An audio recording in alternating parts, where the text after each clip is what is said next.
Welcome to the 20 Minutes of Influence. I am your host, Greg Jameson, and I have a guest with me today. Her name is Susan Ibitz. Susan and I have just met, and I am actually really excited to have her on here because she has this tagline, as you will, about did you ever hear or ever meet a human behavior hacker? Some people hack computers. Susan hacks humans. So I am excited to learn how to hack a human. I've done lots of computer hacking in my time myself, but I don't know that I have at least purposely hacked a human. So this is going to be a fun conversation. And welcome, Susan. I'm really happy to have you on the show here today. Why don't you tell our listeners a little bit more about yourself and your background? Thank you, Greg. Thank you for having me on the show. And that tagline always gets me. Have you ever met a human behavior hacker? And people like, what is that? So yeah, I'm a human behavior hacker. Some people hack computers, I hack humans. And basically what I do is I'm a profiler, but other people know as a profiler. So people work for three agency letters. I haven't, but I have been trained by them. And what I do is I take complex studies and complex behaviors, tendencies and skills, whatever you want to call it, and get it down to companies and help them to use behavior to sell more, to train managers, and to help them to better understand people. Today, we have different tendencies. Actually, selling has changed so much in the last 5 years that people is lost. And I always say, I cannot sell, even my life depend on it, but I can train your sales team and how to understand your customers. Usually the round of knowing from the customer talk to you and get an approach to you, get almost 90 days to understand your customer, know and create a report. Well, what about if you can do that in 90 seconds, knowing how the face is telling you how they intake information, process information, how they want to receive that information, that is face reading, statement analysis, forensic analysis, micro-expression, body language, and personality types. So first of all, I help people to understand themselves, to know either introvert, extrovert, sensing, intuitive, and that way you know how to, are your boundaries to communicate with others. If you're an introvert and you're in front of an extrovert, you need to do a switch. You need to adapt to your customers and to the managers. Instead to have everybody understanding how he or she is, the manager needs to understand their people to help them to maximize. If you having a person who have certain kind of even conflict or problems or dealing with specific things when they're dealing with specific customers, you need to move that person to another place. And if you have a customer who have the similar tendencies, you can put that sales rep or that manager in contact with that person, and they're going to like each other because trust and respect coming from finding things alike to other people. So basically, I help people to understand themselves and others. And that seems like an incredible skill that every business person really ought to have, the ability to kind of read their customers and know where they're coming from and whatnot. How do you actually do this? I mean, if you were to ask me how to hack a computer, I'm not a professional computer hacker, but I've written enough code that I could say, hey, you know, the first thing that we have to do is we have to get into the underlying structure or whatever. How do you do it with a human? First of all, if I need to profile someone, if somebody send me a picture or an email of a client and they want to know how to approach, the first thing is I read their faces. Our ears is how we intake information, is our antenna. Big ears, you need more consistency and data. Is people who are going to tend to look down because they want to listen everything that you says. And today we still have brick and mortar companies and we have online customers. But you can determine how the personality is based on an email. But suppose that you and I, we met in a brick and mortar company.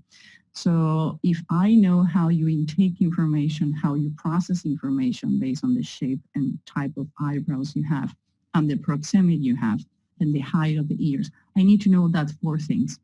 So I know how you intake information, how fast you need that information to be taken, if you're going to get audit overload or you're going to have image overload, how you process information. If for you it's important to have a story about the product or the company, to have facts and data, or you want to know what are the studies showing this product is better than the other product. When I know that and I give you the information, I can start seeing how your body reacts. If you lean into me, you lean back, your feet are away from me, your hands are fading to me. If you cross the arms on the point of call of action, it's no bad. Actually, we tend to cross the arms when we want to relax or we want to make a decision. Now, if you only see the arms crossing, but it's still looking at you, my body's facing you, and my feet are facing you, that is the best who can happen to you in a sales. Why? Because I'm thinking. The only time the two parts of my brains are working together is when I'm crossing my arms. I use in between 30 and 40% more of my emotional brain and my rational brain to make decisions. Now, if you see a customer closing their arms and suddenly the body pull away and they have any micro expression, that the reason is good to know how to learn the face. Now, and when the person is using the same amount of cognitive things to says, what are you trying to sell me? What I don't trust you, or what is going on with this? So micro expressions are not a way to find out if somebody's lying. It's only to have a GPS and what are the emotions that happen. So, and on top of that, you put the words. If I, for example, Greg, ask you, do you like the product? Yes. But if I don't say anything and you ask me, what do you want for lunch? And I do this, what is my body telling you? I don't know. So if somebody says, you like the product? Yeah. First of all, yeah, I was in doubt. I show my shoulders. So the way you come back is like, it's any other thing that maybe we haven't covered during the explanation. Is any specific things that you want to be doing with this product, tangible or intangible. You talk about hacking computers. I'm clueless about software. So every time that I want to have a software, the first thing that I do is I need to get on a demo. I'm a visual person and I need to see to understand. So I ask all these questions and people are like, okay, do you have any more questions? We have been in this for 2 hours. I need my time to process and understand what's going on. So even though, and the old-fashioned way, or the way it's going to at some point come back that where we are in person, when a meeting like that, I can read you. If I can see your hands and I can see your torso, I still can read you. I cannot see your feet, but I can have a couple of ideas if you switch in. And most important is reading yourself. If I'm talking to you and says, oh, I have a big idea and it's 3 points and I want to mark in the product. But I says, I have a big idea, there are 3 points and I want to mark in this product. It's the best on the market, it's going to help you, and we have finances. So it's not only reading the other people, it's using your hands to quantify. I need to use visual aids, and my hands are the best way to use my visual aids. If I says, I don't agree with that, and says, I don't agree with that, it's different, but it changes my hand. So even online or in person, you need to know how to read your people. And salespeople is really good naturally. The point is they don't know what they're reading. So imagine if, like everybody says, you are born with the idea and the desire to be a doctor. But in order to get there, it takes you a lot of learning. So you have the desire, you have intrinsically how to read people. What we do is take you to the next level that you understand what is going on with you and going on with other people. Yeah, it seems like when you're face-to-face with somebody, or even doing like what we're doing right here where we can see each other, that these visual clues really help you to determine what the person's interest level is. You know, are they paying attention, or do they really not care? Any of those kinds of things. But when you've got an online business and you're not able to see those visual clues, is there still any way to kind of read what your customer's thinking? First of all, is the colors you use. For example, our company is Human Behavior Lab. You can see the H on the orange on the back, and we're in orange. And so it's a color coding fixation. So how you design your website, the colors, the music you use, and the audio. So when you do it online, first is the content, second is the audio and the background you use. When somebody sends you an email, and I'm going to give you an example. Hey, Greg, I want to inquire about the product you're selling. Can you tell me a little more about it? Okay, so if somebody sign the email says, I see you later, or I call you later, is different. I see you later, the person is visual. I call you later, even though if you don't have a call of action, it can determine you how the person is. If somebody says, I feel this product maybe is not for us, meaning feel is a kinetic person. That person needs to feel the taste of the product. For us, meaning there is not the only person making the decision. Maybe it's a family decision. So you need to go back and like maybe do online limitations. I can give you the feel, the complete feel of the product that you all of you need. So what I did is I mirrored the word you use. I use the word feeling and I use the word us. Instead it says us, you and I, all of you, meaning that I have all of you in consideration.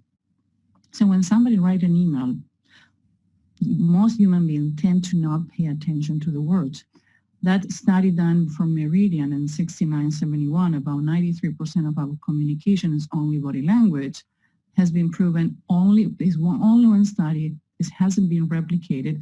And today world doesn't met the needs anymore for salespeople or communication, because as you correctly says, most of the things happen online. We're jumping in this burnout of Zoom meetings, but most people is still calling on the phone or sending emails. So if I says they made the decisions, is they, is not we or I made a decision, meaning the person who is writing to you is either not part of the decision board or is not agreeing with the decision. And decision is a thought. If I said to you, Greg, I decide on December 31, I'm going to stop eating bananas. Did I stop eating bananas? No, you decided. Great, you got it. Decision is a thought. If I says, I stop eating bananas on December 31, meaning I did it.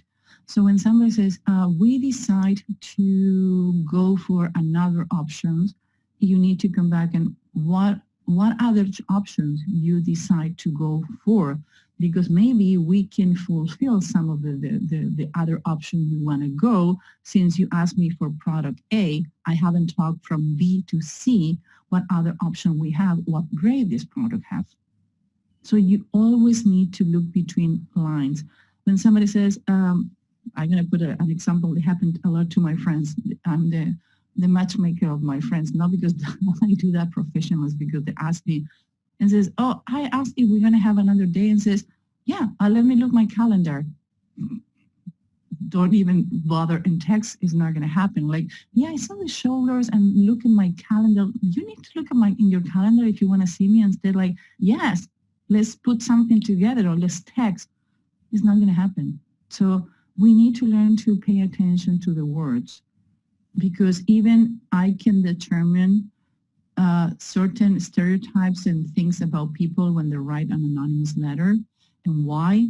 That's how the Una Bomber was caught, through the manifesto. Certain words, certain characteristics determine what is the personality.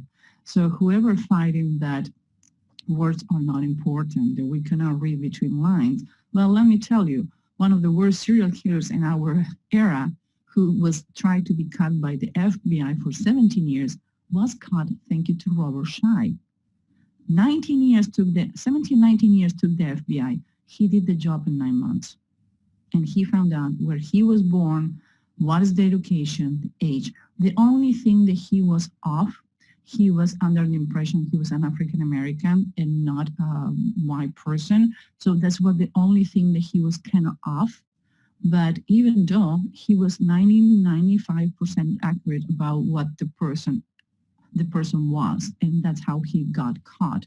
So that shows you that you saying in your words more than you can imagine. Yeah, this is actually really fascinating, and we need to take a quick break, but on the other side of the break, I want to follow up with that and see how we as business people, and therefore as salespeople, can actually learn some of these techniques and apply it to helping us sell our products. Let's do it. All right, so we'll be right back after this. Welcome back to the 20 Minutes of Influence podcast. With me today is Susan Ibitz, and right before the break, Susan and I were talking about all these different ways that you can kind of read people and determine what they're thinking and what their actions are going to be and so forth. And as a business owner, and therefore as a salesperson trying to sell somebody my products and services, I'm really curious as to how long it takes you, or what you need to do, I guess, to really start to acquire these skills of being able to hack a human being and know what they're thinking, and how we can use that to our advantage to bring people in and sell them our products and services. Well, there's a study done in 2011, and because it was published 2 days before my birthday, and says it was my best birthday gift ever. Dr. David Matsumoto from California, he was doing a study for a long time, and he found out the kids, people there is born blind, and the ones who haven't been born blind, they have the same micro expression and body language when they're lost, when they feel pain, when they're being happy. So that concept that we are mimicking and learning what we do from our parents is not true. Actually, one of my first articles in Forbes magazine was like, people don't lie to you, you don't do the right questions, and the only thing you learn from your parents is to lie. All the other behaviors are embedded on you already. It's like playing the piano. What I mean with this, if somebody who has been born blind, they have the same expression and their body expresses the same way, that's meaning there is coded. What we do, people like me, is to helping you to go that Pandora box that you have been closing for so long. So sometimes it's not that this is not complicated. It's complex sometimes to break the nose to start learning new things. Because as a human beings, we tend to have resistance. Some people is like, oh, I need all the studies proven that it's working. Other people is like, are you going to give me more numbers? Let's go for it. So depend a lot on what is your outcome. But what I have is result. When people says, can you prove me this work? Like, I can prove it result. Give me one of your guys that's not working. Let me work with that person for 1 week and let me know what is happening after that. So first of all is to be open that things change. The same way some people says 20 years ago, oh, nobody is going to have a computer in their house. Now, how many gadgets we have connected? Remember Maxwell Smart when the series on the 60s, they were talking to their phones, to their watches. In Star Trek, they have the tablet, and the tablet can help you. They have something that can scan your body. Well, one is called Apple Watch. The other one is called the tablet, and the second one is called fMRI or MRI. So all the things that we think there is not going to happen, they're here. So the people who made it through, the people who advance are the ones who are open and like there are other ways to do things. So first of all is to be open, thinking outside the box and understanding that whatever you can acquire to do your job better, why not to? What you have to lose? This is like a toolbox and you have a hammer in your toolbox. How many times you use it? That when you need that hammer, you know that you have it in your toolbox. So you're safe knowing that you have those tools. So first of all is when I get up, let's suppose that you call me to train your sales team. The first thing is I do an assessment. Assessment is a way to determine certain patterns in the way you think. Because it's important to understand that people is not trying to drive you crazy. Their brain and their attitudes are different than other people. So that's the reason it's called assessment and not a test. It's not telling you how you are. Is what are your preferences. So preference like intuitive, thinking, and judging, and emotional. And emotional judging has nothing to do if you judge others, it's how you judge things. And emotional is you put more your right brain than your left brain. When you know how you are, I can make people to talk to each other in a team and like, okay, I'm more emotional, more judging, and more left brain or right brain. Okay. We're going to work together if we pair because we're complementary and we can help each other. After that is to start teaching people how to read their own faces. So what your face is telling you. And again, ear size, height, eyebrows, and proxemic, and sometimes forehead, depending how your forehead is, how you're thinking. So another thing that we're doing a lot is we are teaching security guards and people who work in security how to read faces with masks. You can read the 7 micro expressions, and you can read the more important part of your face even wearing a mask, because the most important part of your body, your face, is happening up of the nose. All the thinking patterns and communication patterns are here, and most of the micro expression happen on the eyebrows. So even though I can teach, I have been teaching people and how to read faces and read emotions with masks. So when you know how to communicate with the person, the 5 basic face reading things, I teach you the micro expressions. I teach you what they mean and what to do with them. Because most people say, oh, that is the dislike or contempt. Okay, great. What I do with that now? So when you read that expression, that's what it means. That is the content you need to take it, and that is the position of what you need to do to modify that. And we use a lot of behavior and studies showing what happened with emotions, what happened with the brain, what hormones are activated every time there's something happen. For example, we're trigger dopamine on the brain. Dopamine on the brain is what makes the brain being alert all the time. So I always say one of the reasons people call me and keynote speaking is because I'm weird. I do something weird and I keep the dopamine on the people all the time. So usually they put me before somebody who's going to be kind of boring. So I get the stage up and I like, okay, I got to take that. For example, another thing, shaking hands. More than half of the people says when you're shaking hands, it's when you decide if you're going to like someone. We're not able to shake hands. Besides that we are in different state. Even if we meet in person, we wouldn't be able to do it now. So how we get that feeling? Do you know that a handshake is called 3 hours of human interaction? Well, after a couple of weeks of research, thank you to an amazing team that we have, we found out the same hormone happening when you're shaking hands and you have human interaction is oxytocin. And the only way oxytocin happens is when I'm smiling to you. And you know what? Smiling is more contagious than the flu.